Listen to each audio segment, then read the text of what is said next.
Welcome everybody. This is going to be my rundown of Tour Watopia 2024 Stage 1.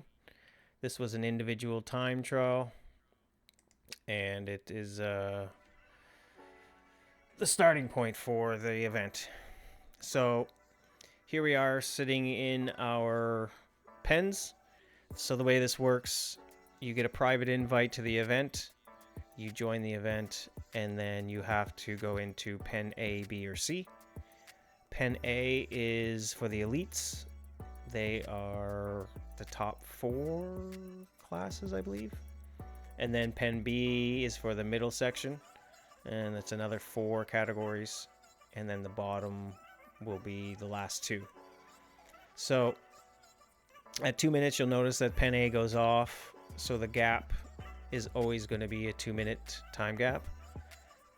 So here they go. Now, at this point, I am going into this with very low expectations.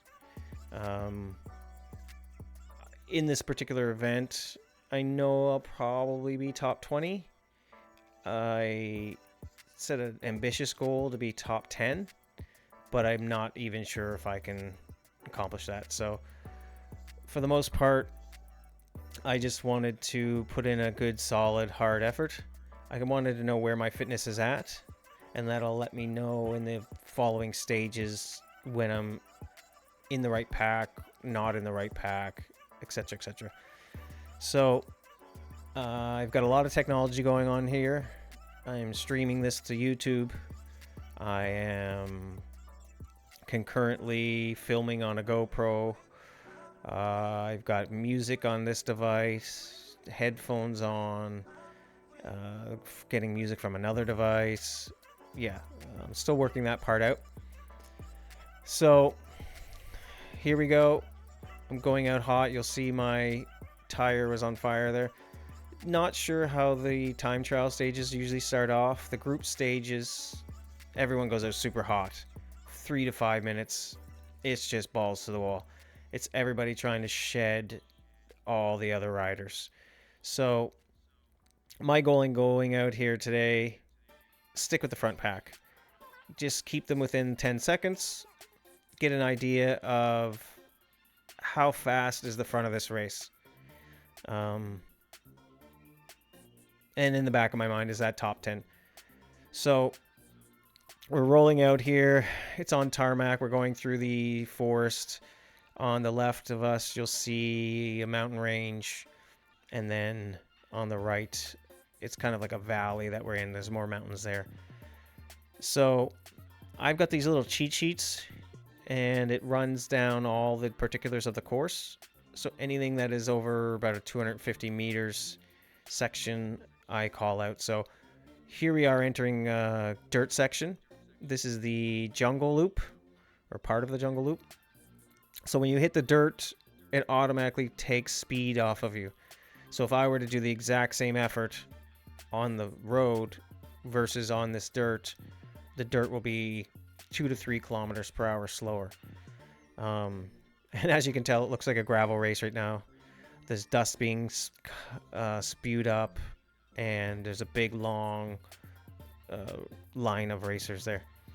So seeing at the front of the race is just up the road. I'm sitting in at 23rd, but there's a little riser coming, so I'm like, I think I can put some time into people. So there I go, pushing myself up through the pack on this little riser, and I go instantly from 23rd up into 13th. So 10 spaces real quick. So just gonna try through this gravel section. The strategy for me, push out more power than normal. Because it scrubs speed, it's a good opportunity to take advantage of the people that are trying to do steady power. Same with the little risers like this. I'm going to push hard up this, almost like it's a mini sprint, because we're getting the 7%, 8% at the top there, and utilizing my weight and power to weight ratio. Again, 1, maybe 2 seconds I can make up on people going through segments like that.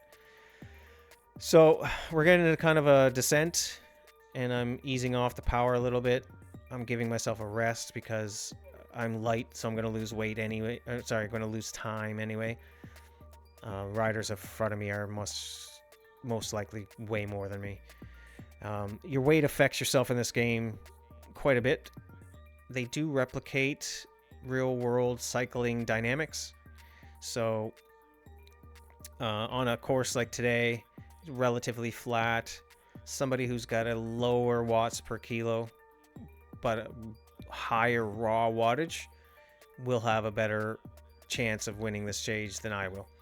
My only strategy is to punch every little climb, punch every little mixed surface, and just try to keep myself within myself.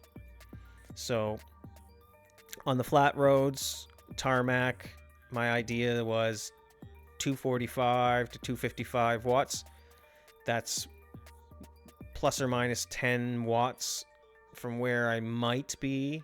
I haven't done an FTP test in ages. I actually use these things most of the time.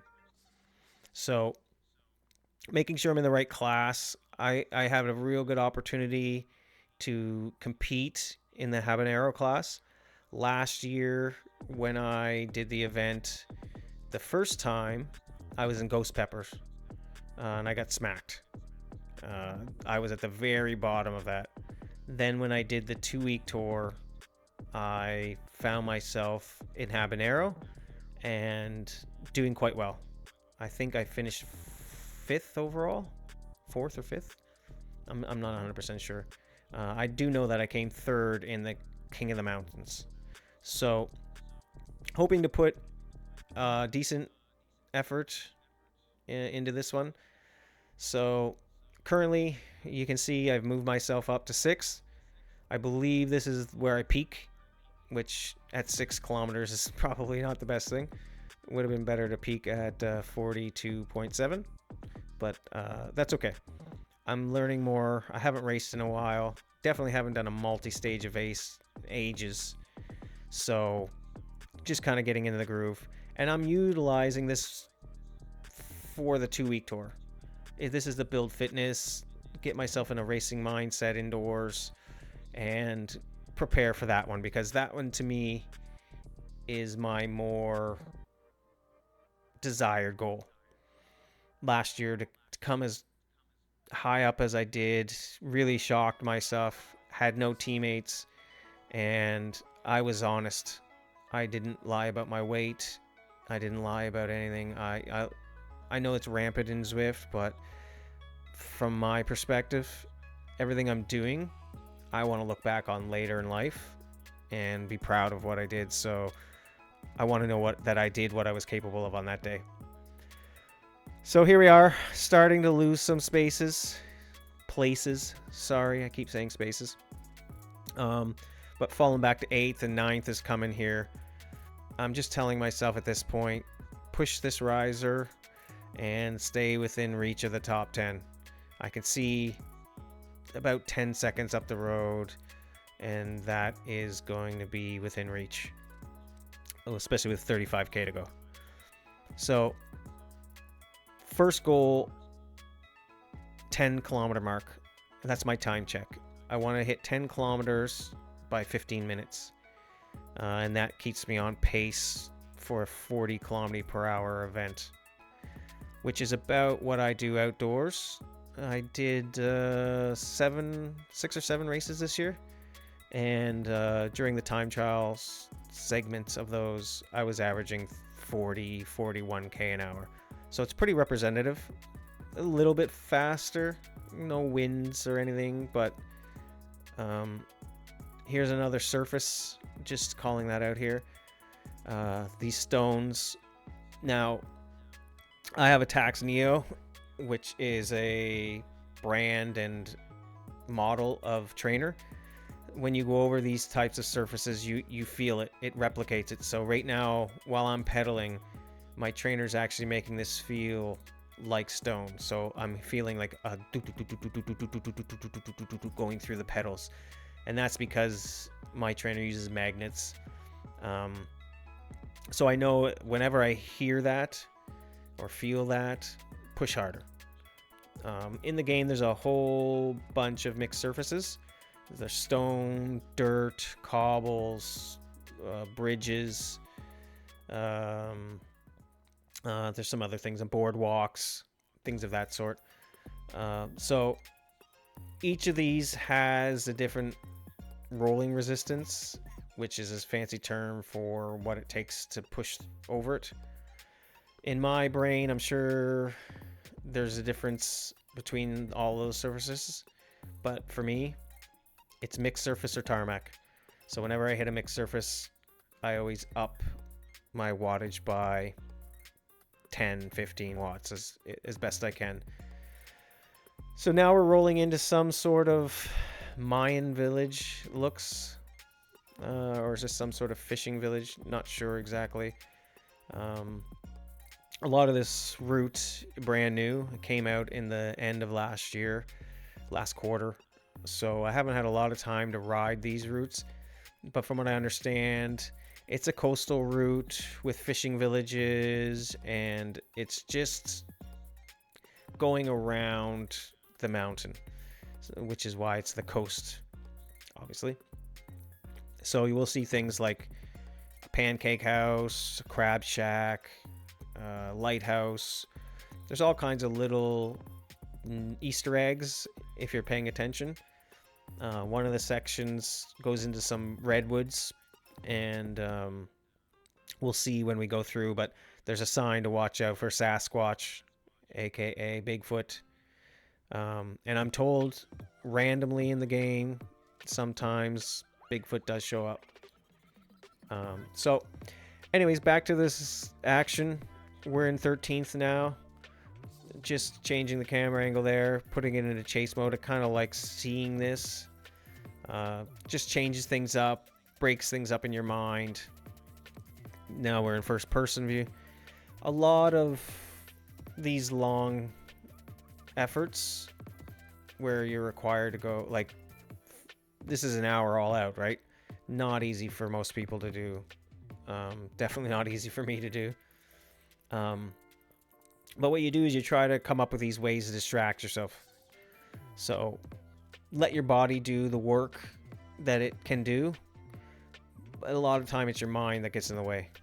So just doing these little changes of the angle, like seeing this cool little cavern here and being like, oh, maybe I should change the camera angle to first person view. Those little things distract you. Maybe 10, 15 seconds of distraction. But while you're doing that, a lot of times it just distracts you so that you don't get mental fatigue. Yeah, so we're now out of that section, and we're into what looks like this little village. You'll see the yellow village, I guess I'll call it. Checking out who's behind me here, seeing who's in front of me, making sure that I know where I'm placed. If you'll take your eyes up to the top right, you'll see there's a little mini map, and in that is a string of riders, so you can see where everybody is, gauge yourself. You'll also notice in there it'll show the elevation. So right now we're on a 0%, up to 1%, down to -1, back to 0 here. So while you're riding, you're taking in all this information, and it's a bit busy if you've never seen it before. It's kind of like when you first learn to drive. Check your side view, check your rear view, 10 and 2. It seems like there's so much going on, and then you become a lazy driver. So this is me being a lazy bike rider. I'm just in like maintenance mode. My brain is just saying, keep your wattage 245 to 255. Don't lose the gap that you got to the guys in front of you, and just keep pushing, being persistent. And some of the guys up the road may have gone out too hard, so they'll fade. We're not even at the halfway point now, so you got to hope for somebody's bad luck to become your good luck. So we're going through the village here. I'm holding steady in a 13th, 14th type place. going through these caverns. Kind of a nice little area. Change the camera angle here to the side view so that we could see zooming in through. Feels kind of like outdoors sometimes. You're really focused in on the screen, so you don't realize you're not outside. I mean, obviously you're not outside, but it is so immersive. So coming out of that section, and now we are, this is going to be kind of a roly-poly section. There's a Sasquatch sign. Yeah, so it's going to be a little bit of undulations up and down. Typically for me, if it's -2 to +2, I don't pay much attention to it. That's kind of how the roads are everywhere. You're always going to have a little bit of a false flat and a little bit of a false descent. But just maintaining that steady output. Like I said, my strategy is per surface. So tarmac, flat, 245, 255, dirt or gravel or stone or whatever. Try to average 260, 270. And that's worked for me in the past. I did fairly well at the time trials in the previous event. I believe I came 3rd overall in one and 5th. So I was regularly up in the top for the habaneros class. So some of the guys are coming from behind, and to me that tells me that I need to pick up the pace a little bit. But we're coming close to the 20K marker. I have a time check every 10K. I know 10K should take 15 minutes if I'm averaging 40K an hour. So the goal coming into today was 104, 105. So 40K an hour is about right. But you never know, you might be able to surprise yourself. And I was feeling pretty good. Going into the event today, I ate quite well. So what you do before the race matters.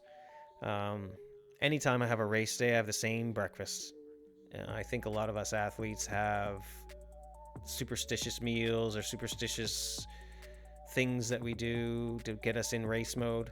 So for me, getting in race mode means having cream of wheat in the morning. It's very easy, very digestible, goes through your system really fast.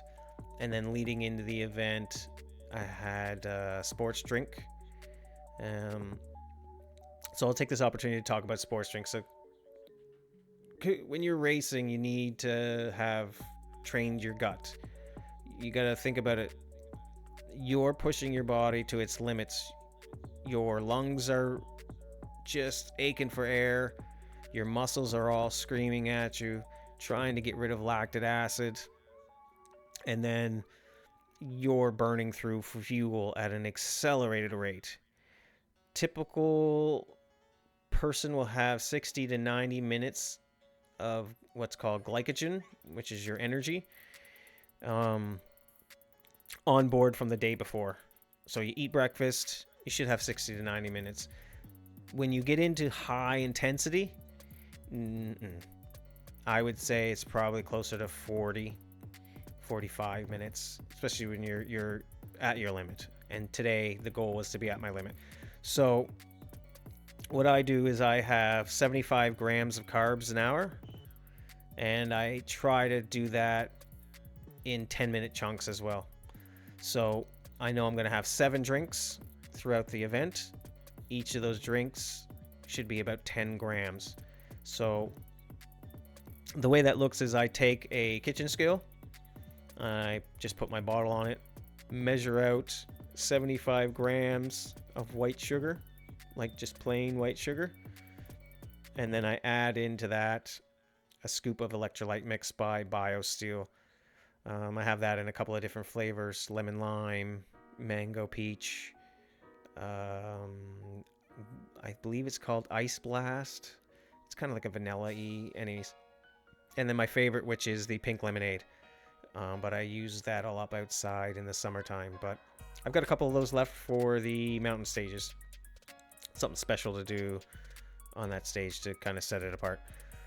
So I'll have taken in now 3 drinks, but I did fall behind at a certain point. You'll see coming up here, I get a very scary message and I start to freak out. Probably, I think it comes at 16K or so. Anyways, so I've fallen back a little bit here. I know that I'm doing a decent job though. I can see up the road 13 seconds. That gets me back 5 to 10 spots. So not super worried at this point. 10th place is still doable. But I've also started to say, okay, top 15. There's some strong guys here today. So we're coming back through the woody section. You'll see on our right, we've got a boat crashed. Or decrepit, I guess you would call it. These little beaches. And then on the left side, we have some of the big woods going in and around the mountains. So currently I'm sitting in 17th. Not happy, but that's the halfway point. We're at 20K. I know that 20K should have been 30 minutes. No, wait. Yeah. So here we go. Back. Just rolling through, trying to stay within reach and just changing the camera angles a little bit, trying to make it more entertaining. This is the helicopter view, so gives you a little peek from up above, and then now going through the side view into the first person view. So here I am sitting in 17th. I'm drinking. I'm seeing my competition, and I'm looking behind me now. Where's everybody behind me? Who's coming up on me? Is there any chance I'm going to drop back? That little bit of fear starts to drive me, so I start pushing out a little bit more wattage. We're in a spot where there's not much advantage to be given to a light rider, so it's just watching these people go past, seeing what their pace is and how fast they close to the people in my category, because a lot of those people going by are from the upper classes. They probably just picked the wrong pen by mistake. So going back into this section, this is one of the new entrance sections to the coastal area. This is a little bit of a riser. So we come back out through, and we're going to go around this loop. This is called the LAX. I'm assuming this monument or whatever looks like the Los Angeles airport. I've never been. So we'll come out, do a full circular pattern around, as you'll see there, and then we'll head back where we came from. So at this point, it is the back of an out and back. So we would have had a lead-in section. Oh, and there comes the big warning. My battery's dying. So I've got 10% left with 17K to go. I'm starting to freak out. Anyways, let me get back. So you're going to have the beginning of the stage, which has a lead-in, and then the course itself. So 17K out, 17K back, or 18, whatever it is. And then the lead-in would be any additional kilometers. So in this case, let's say 36K. So then we have another 6K, almost 7K for the lead-in. Now we're starting to cook. I want to finish the back half strong. I know I'm not going to negatively split because it did go out way too hot, but I know that I'm able to push towards the end. In my brain right now, I'm starting to tell myself, all right, with 10K to go, you're going to push. Even if you're on tarmac, you're going to try your best to maintain where you're at right now with a steady output. And then when that 10K mark comes, you're going to bump it up and you're going to see how many riders you can bring back before the finish line.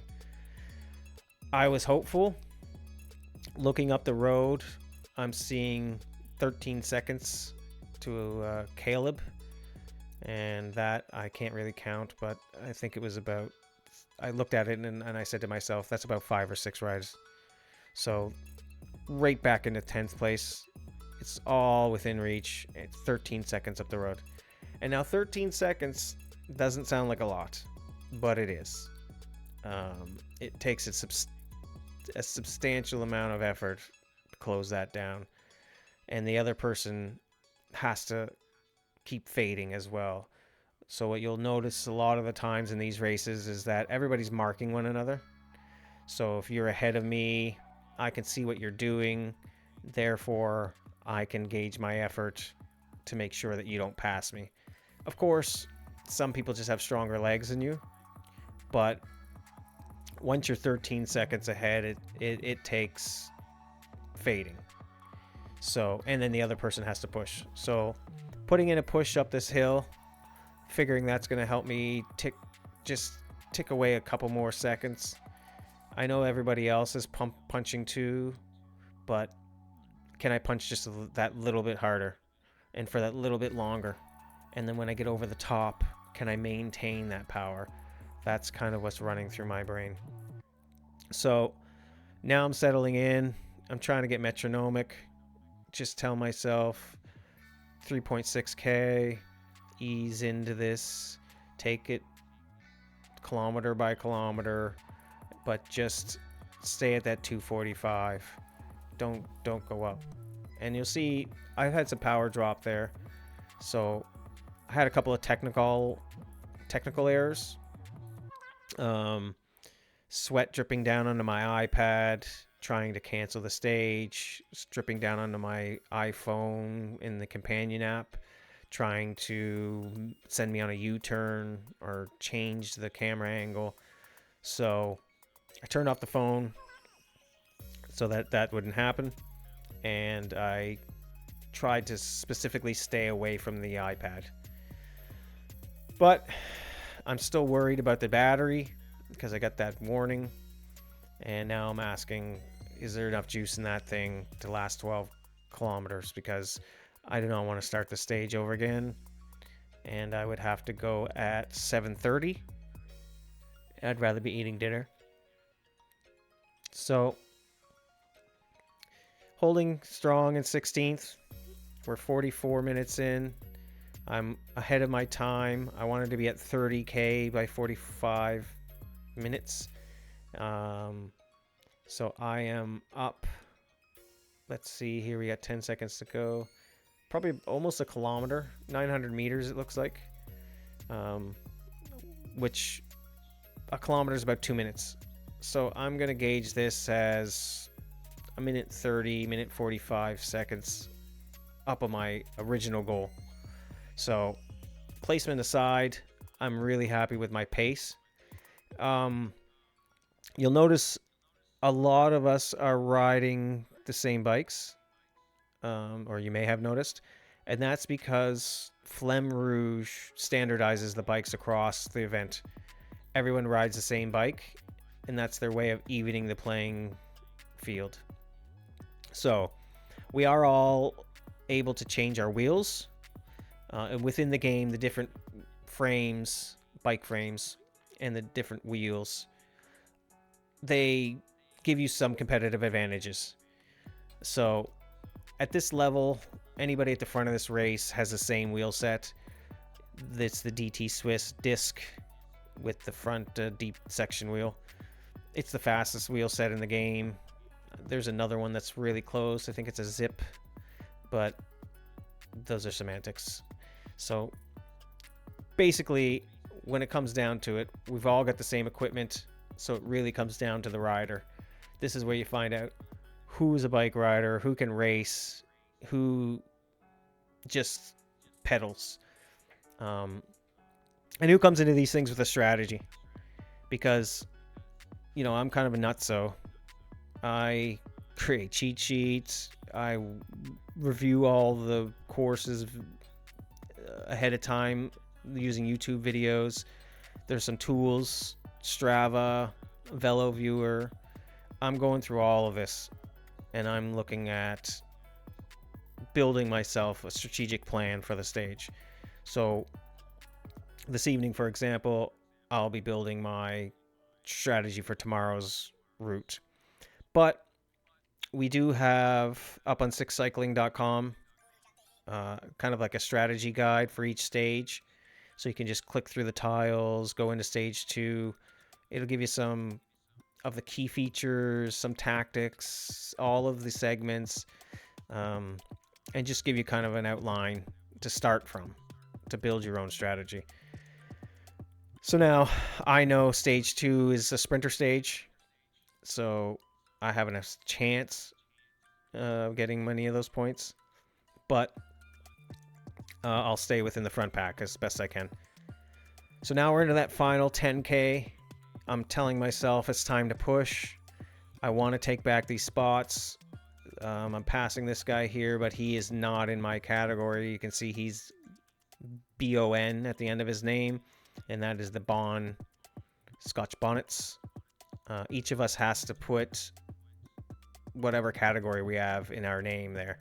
So you see that I have Herd, and then I have Habanero. And now, Herd's the team that I race with. That's the jersey there in the blue and the green. So it's a pretty large group on Zwift. I'm the admin for the Flemme Rouge events. So we've got 70 total riders competing across all the classes. And each one of them should be wearing this kit. There's another kit that's red and black, which some racers have. It's more the legacy kit. But I'm actually hoping that they update this kit at some point next year, like 2024, this year, I guess. Some of the other team kits are really nice. ATP, really nice. Even through this event, I've seen a few that were just really nice looking. So it'd be nice to get that done. Going back through the Yellow Village again. So again, mostly all flat. We got 7K to go there abouts, and I'm just managing my effort. I'm saying to myself, okay, it's time to slowly bring these people back, because if you get too rambunctious and just try to pump out a lot of power real quick, you're burning another match. And at this point, I've burnt quite a few matches, so here I am burning another one right here. But we're doing that because it was an uphill section. So save those matches for the parts where they actually can be effective. And then the rest of the time, just try to stay steady. So again, I'm trying to average between 255 and 270 right here. I'm going above a little bit, but my legs were able to do it. I was able to spin really fast. But at this point, I am well above my threshold heart rate. My heart rate when I'm doing threshold efforts should be around 163. So being 7 beats up doesn't sound like a lot, but when you never get up into that range, you definitely are feeling it during the event. So keeps rising, but I'm okay with that because I know I've got 5K to go. This is like a 10-minute effort. It's in my brain. I just make it into an interval. Okay. Here we go. 10 minutes. And I just start to watch the clock. So 55 minutes was where I looked at. And I said, okay, I should be done by 105. And that's exactly what I had targeted. So now I'm starting in my head to be confident that I'm going to hit my time goal, but I've also started to give up on the fact that I'm going to get any higher up in the rankings on this stage. 12th looks like where I'm going to be. I'm watching behind me, making sure that I'm not giving up any time to anybody. I'd really wanted 10th, but 12th is close enough, especially if I'm under the time that I had anticipated, because that's an important part of this. At the end of all of the 8 stages, all of the accumulated time will be added together, and that is how you determine who wins the event, at least when it comes to the general classification, or GC.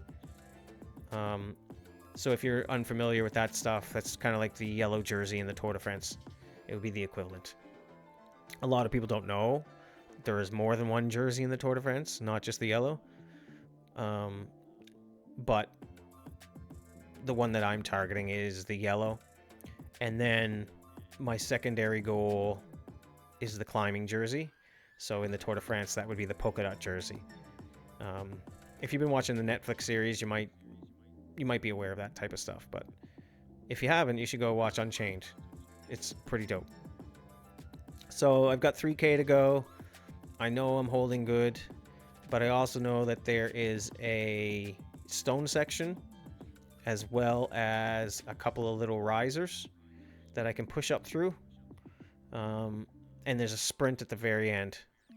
I do not want the person behind me to be close enough to outsprint me. I have no sprint, especially at the end of an event like this. In my brain, I'm already formulating like what am I going to put out? And it's pretty much 350 watts is what I'm telling myself. Like, I don't think you can do any more than that. But anyways, I don't have to worry about that at this point. I've got 1.4, 1.5K until that gets there. So we're winding through. Now we got the stone section. All I'm worried about is that guy behind me. I'm starting to see he's starting to surge a little bit. People in front of me are surging as well. Everybody's finishing strong up here. I'm just trying to put out my max wattage at the moment. So at 1 hour, I'm averaging 41.2K an hour. It's 1.2 faster than I expected. I remember looking at that and being like, oh, wow. Very happy with that. Very, very happy. So pushing through the final kilometer here, it's always the hardest of all the kilometers and then the easiest of all the kilometers, because you know it's going to come to an end, so you can just push, but you push yourself to a place that you know you couldn't sustain to finish out strong. So I've told myself with about 400 meters to go, I'm going to kick and try to hit that 350 target and make sure that I ward off anybody coming in from behind me.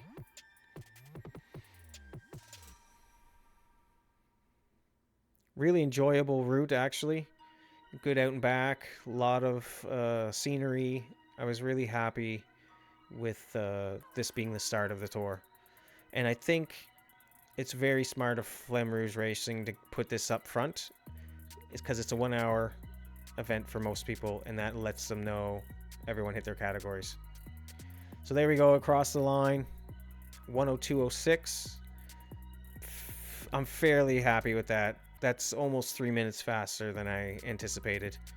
And I'm usually pretty good at like hitting my target times or having a target time and then hitting that.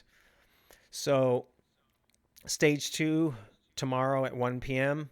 I'm going to continue to race at the 1 p.m. slot throughout the week. Just can fit it into my lunch hour at work, and I spoke with my colleagues and let them know I'm going to take an extra hour every day.